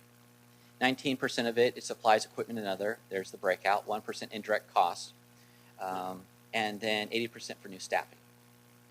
Now that number will adjust a little bit, and this is ongoing. So every year we're going to get an amount that's close to this. And it's all based on our free and reduced lunch count. This is our proposed new staffing with 80%. We have 2 elementary band teachers on here, even though we've already hired 1. And we're still looking for another. That way, with our 9 elementary schools, we can have 1 for each of 3 schools. Right now, 1 serves 5, the other 1 serves 4. We're looking for traveling art teachers at the elementary level. That'll take a little bit of work. At the high school, there's only so many sections you can offer. And so in the teaching world, certificated world, we're doing just fine there. We may need to offer a few extra sections, like we talked about mariachi music, maybe an arts pathway card, but that's something we can fiddle with. Really what resonated very loudly with all our secondary teachers is help. They need a second set of hands. The art teacher said, if I'm working, here with clay, I need somebody to watch the spinning wheel. Or the band director said, we could just use an assistant that could work and break out kids and go work with the students over here. But what was very clear from all of them is they want help of some kind.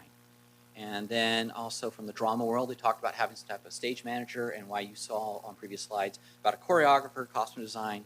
We are figuring that while you see all those things, that would all be accompanied into one job. These are job descriptions and job titles that still need to be created and approved and going through the HR department. But this is what came out of our discussions through our meetings and our personnel. Any questions? So I saw band, choir, art, drama, a little bit of dance. I mean, have we ever thought about a dance program at the high schools or junior high schools? We have finding a dance teacher and because that is part of the VAPA. Yes, we have talked about that. We've talked about all those things. Now it's about figuring out where we can put it, how we're going to do it, implement it, put in a plan. But we're definitely all for all of the above, what you just mentioned. We're interested in all of it. Cool. Ms. Valdeo. Those classified positions, when you're talking about choreography and all that, they're going to be classified positions? Yes, and why, those were suggested things that they wanted. Doesn't mean that we're going to be a teaching of choreography. Ideally, somebody to come with that skill set to know everything from choreography to costume repair to, on there was, different texts. These were all ideas I took straight from the posters from everybody that brought in the meetings. And usually, like a stage manager for, like the drama sets, they have to be a jack of all trades, meaning they have to know how to do all these things. We're not going to hire just a straight up choreography. That I know what they expressed, what they want, but it's got to be folded into something else, of something that does multiple things. So like within job description, it has many bullets. That's going to be most likely something underneath somebody's job description in there. That's where a dance teacher would help with the choreography. Oh, and on there we had folklorical dancers, and we definitely want to expand in that area. This is something that this is our proposal, what we want to do with it, and definitely look at how to get these classes, how to get these sections. Elementary is a little bit easier because you can bring somebody in. Junior high and high school, it will take a little bit more work. We'll continue to meet with our partners, our teachers specifically, talk about exactly how they want to do it. Going back to those things, is finding somebody with that skill set is going to be the hardest part. But we're very much interested in all of those things.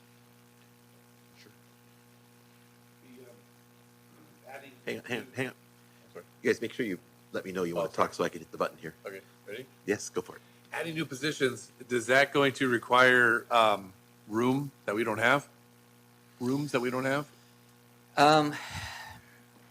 For a lot of the paraprofessional jobs, or the classified positions, I should say, they're going to be assisting, so they're going to be going to existing classrooms. At the elementary level, we have designated some spots. I've actually repurposed the old high school band room at Westside, and that's where we house Mr. Westrope. We have found a classroom at Henry Miller for Mr. Bangle. And my next home is I've identified a room over at Los Banos Elementary when we find our third elementary band teacher. The junior high school is going to be a little bit more tricky if we need to add a position there. But I know working with both those principals, we can work together and find the spots that are necessary. I know for exact, Ms. Brazil's like, just tell me and let's go and we'll figure it out. So we'll find a way to make it work because it's what kids deserve.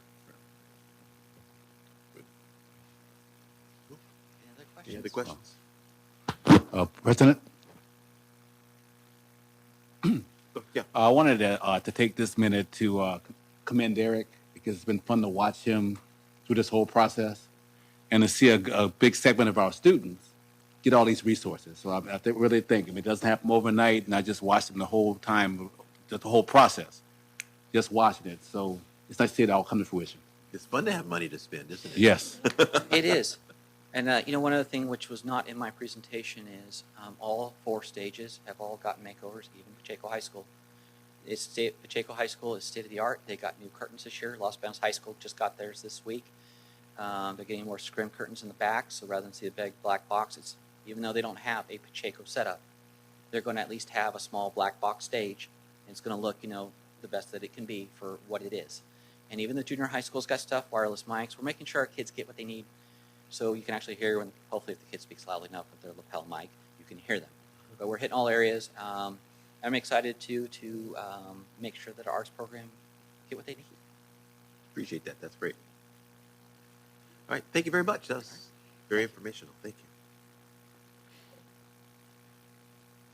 you. And with that, I need a motion to approve the Proposition 28 plan.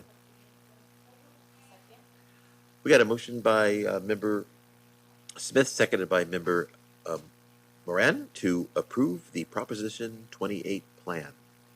All those in favor? Aye. Opposed? And it's carried unanimously. All right. Thank you again, Eric, for that. Dr. Ritchie, the 2024 LCAP Federal Addendum. That sounds exciting. Oh, it so was. You have no idea. So, all districts in California are required to submit a consolidated application, a LCAP, and an LCAP addendum in order to meet federal LEA plan requirements. Basically, the federal government says if you want Title I, Title II, Title III, Title IV funds, Title VI funds, you have to submit an extra plan on top of the LCAP because they did not like California's LCAP as it was. They wanted something extra. So, as a result, we get to make a whole other plan, which is always so exciting every year.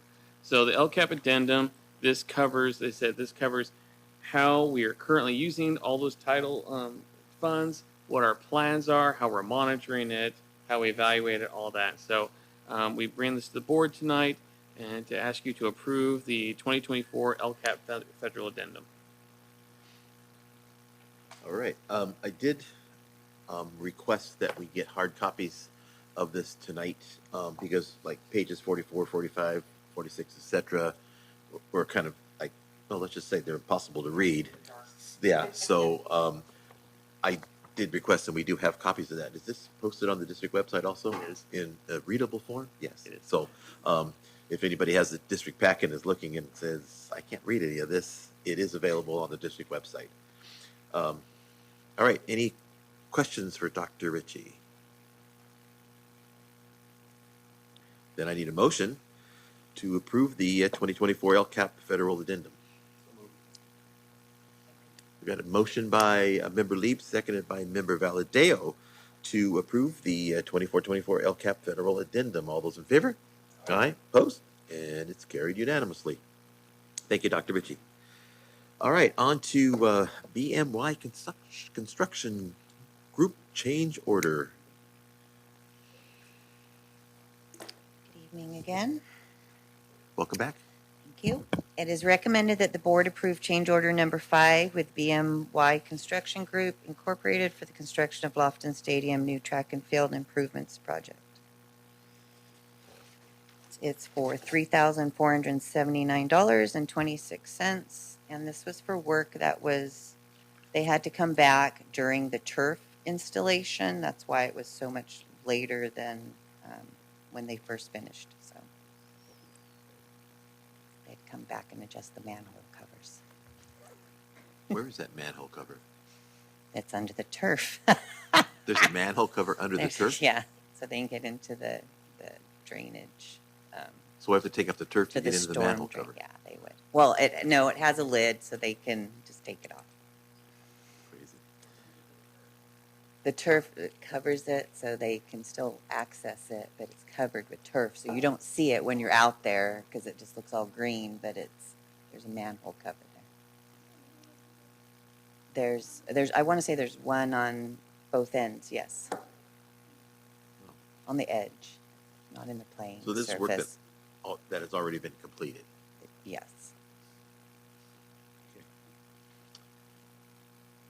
Questions, comments? We're approving something that has already been completed. Yes. Okay.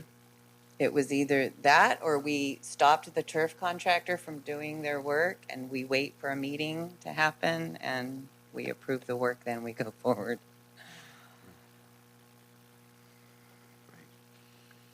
Any other questions or comments?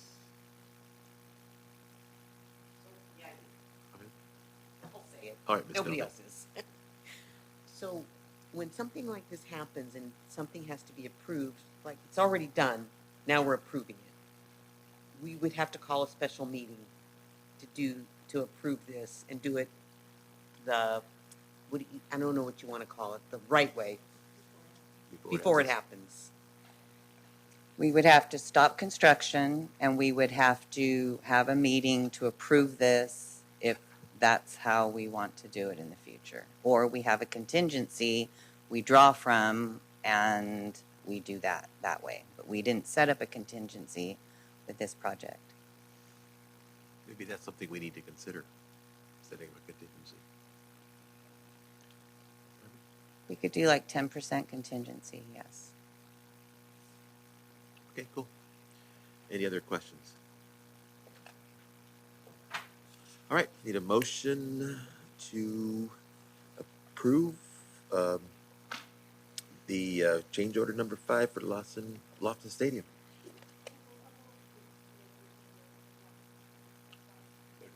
Got a motion by Member Smith, seconded by Member Lieb, to approve the Lofton change order number 5. All those in favor? Aye. Opposed? And it's carried unanimously. All right, on to item H, shade structure proposal for the new early education center. It is recommended that the board approve the proposal submitted by Park Planet for shade structures for the early education center. So this is just for the shade structures themselves. We are going to save about $200,000 by actually shifting the labor to the site contractor. So we will have in the future a change order from the site contractor for the installation of the shade structure, but overall it's going to save us about $200,000. So I just wanted to let you know that was going to be coming, but this is just for the purchase of the shade structures themselves. And that actually answers my question, because the last few shade structures we approved, they were $500,000 plus. Mm-hmm. So I was wondering why we got this one so cheap, but thank you for that. Negotiations. Any other questions? Seeing none, need a motion to approve the shade structure proposal for the early education center. Got a motion by Member Valadeo, second by Member Moran, to approve the proposal for the new education center shade structure. All those in favor? Aye. Opposed? Carried unanimously. Thank you. On to item I, bid award for the new walk-in freezer at Las Vegas Junior High. It is recommended that the board approve the bid submitted by Lenati Refrigeration for the new walk-in freezer at Los Banos Junior High School and approve a notice of award and authorize the superintendent or designee to sign contract documents and issue the notice to proceed. So it's the low bidder was Lenati Refrigeration, and the bid amount is $145,000. And this is being paid out of Fund 13, which is School Nutrition Services Funds. So the one bid of 430,000, does that make ice faster, or what does it do? I mean, from 145,000 to 430,000, that's quite a that is difference between quite the a two. big difference. What we wondered in the if they confused the bid documents and saw that as that they were supposed to provide the unit. So if they didn't get clarification of that and assumed that, that's probably why their number is that large. But it's, you know, they turn it in with everybody else. We open them up, and it is what it is. They can't change it or ask questions at that time. So, All right. Any other questions or comments? To award this bid. so you can go inside. All right, we got a motion by Member Smith, seconded by Member Lieb, to accept the bid from Lenati Refrigeration for the new walk-in freezer at Los Banos Junior High School. All those in favor? Aye. Opposed? And it's carried. All right, unanimously. On to item J, notice of completion of Lofton Stadium. So with the approval of that last change order, we're able to do the notice of completion for the Lofton Stadium Field and Track Improvements Project. It is recommended that the board accept as complete the Lofton Stadium Field and Track Improvements Project and authorize the filing of the notice of completion. All right. Any questions or comments? Mr. Lee. I just want to go on record and say thank you. Oh, you're welcome. Huge project. Thank You followed it through from beginning to end. Thank you. Thank you for the compliments. I need to also mention something about Lofton Stadium. We had talked about the soccer line issues. So what we're actually going to do to fix that right now is that field is set up as what's called a multi-use field, multi-sport field. The field goal posts are removable, and so next week we're going to be taking them down and storing them for soccer season. So that is our plan to get them down and soccer to be able to use that. So. All right. Okay. All right. Any other comments or questions? All right. Our agenda says we're actually going to accept the bid, but that's not what we're doing. I need a motion to authorize the filing of the notice of completion. Is that correct, Ms. Monday? The agenda says something different. Yeah, it just says proposed action is accept bid. That's not what we're doing. And that's another one of J is notice of completion. Isn't that what we're doing? Yes. Yes, and my apologies. When I proofread the agenda, I missed that one too. Of course, I was in Cancun at the time. Give you that one. Doing it on my iPad by the pool, but we won't mention that to anybody. So our proposed action is going to be to authorize the filing of the notice of completion for the Lofton Stadium. Motion, please.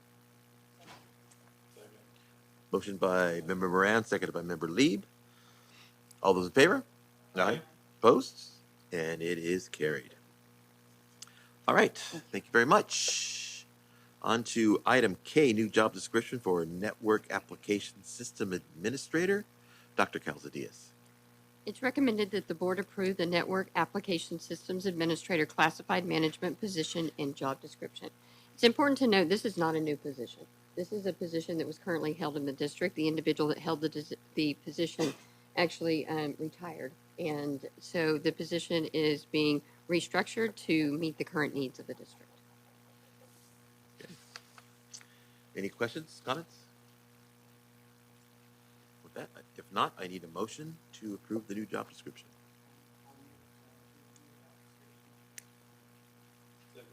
Got a motion by Member Valadeo, seconded by Member Lieb, to approve the new job description. All those in favor? Aye. Opposed? And it's carried. Thank you. Thank you. Agreement with the Geisels Group, Dr. Marshall. Oh, no. I brought this item back from last month. There were questions because the way the contract was written, there was concern about it being too open-ended and too, like, when's the end date? This is more, the revised version is more clear. It's this year. And basically, it's just to help us get the plan launched, this year. Beyond that, I can't speak to that, but that was what last time the concern was that it was just very open-ended, like it was like multiple years. And this has a definitive in June. This is it, and then we can decide at that point if it's out there enough. Like kind of like what Dana was doing tonight. Kind of we all at that point. Basically all the sites have the documents. It's been they're being put up, articulated to the community. We'll just see where we are at the end in June, but it ends there. So I just wanted to that was the concern that was presented last month. All right. Any other questions or comments?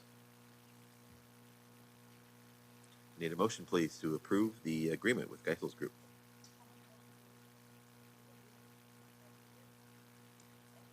We got a motion by Member Smith, seconded by Member Moran, to approve the agreement with Geisels Group. All those in favor? Aye. Opposed? And it's carried. On to item M, Superintendent's contract. In the contract with our superintendent, it states that if he gets a positive evaluation, that his contract will be extended for 1 year. Superintendent's contracts can be extended out for 4 years, and so this would extend it out to 2028. The 4-year is in Ed code. Dr. Marshall received a very good evaluation, so we are following the contract and extending his contract with us for another year to 2028. Comments, questions? Motion?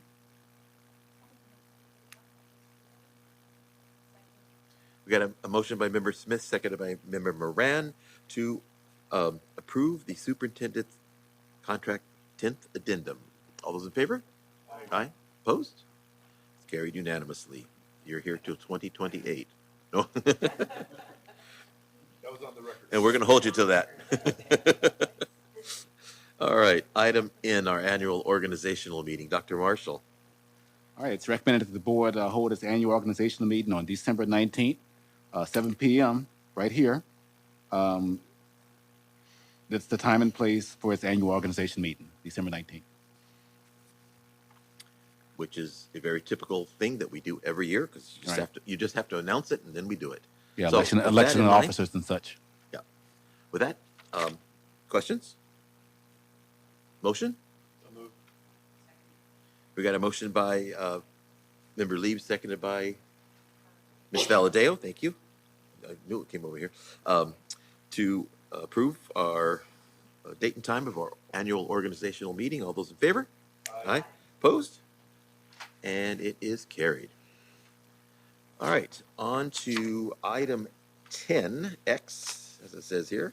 It's our consent calendar. Are there any pulls? I have one pull, and that is item I3. Excuse me, read the wrong one. Item G11, agreement with LUAC, the Anti-Bullying Assembly. I need to have a little short discussion on that. Are there any other pools? All right. With that, I need a motion to approve the consent calendar without the pool. So moved. Got a motion by Member Lieb, seconded by Member Smith. It is a roll call vote. Tina? Mrs. Gattuso? Mr. Lieb? Yes. Ms. Moran? Mr. Munoz? Ms. Smith? Ms. Valadeo? Mr. Pura? Yes. Thank you. Thank you. I pulled item G11 under item 10, and that is just because, as we had discussed, and we had talked about this a couple seconds ago with approving a contract retroactively to what was happening, I understand that, with construction, there's a way around this with maybe we can do a contingency or whatever. But when they bring us, I feel uncomfortable approving contracts retroactively. And I just want to, I will vote to support this and pass it. But I hope, Dr. Marshall, that you could address it with our principals and those who are presenting agreements with us.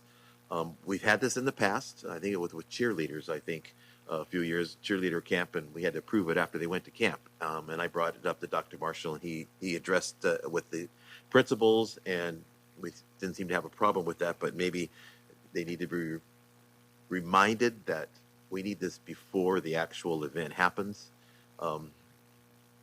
Just because we shouldn't be approving things retroactively, because you never know if it doesn't get approved, who's going to pay for it after it's done. So please, if you would, take care of that. But that's my wish. I hope that everybody else agrees with me here. And with that, I need a motion to approve item G11, agreement with LUAC, the anti-bullying assembly at Creekside. We got a motion by Member Leave, seconded by Member Smith, to approve item G11, the LUAC agreement for Creekside anti-bullying assembly. All those in favor? Aye. Opposed? It's also carried unanimously. Thank you very much. Reporting out of closed session. We had only one item in closed session, and that was the student discipline cases. So expulsion case numbers 5536097 is expelled for the current semester of the school year. Student 55334359 is expelled until the second trimester ends. Student 5518748 is expelled for the remainder of the school year. Student 5514089 is expelled for the remainder of the school year.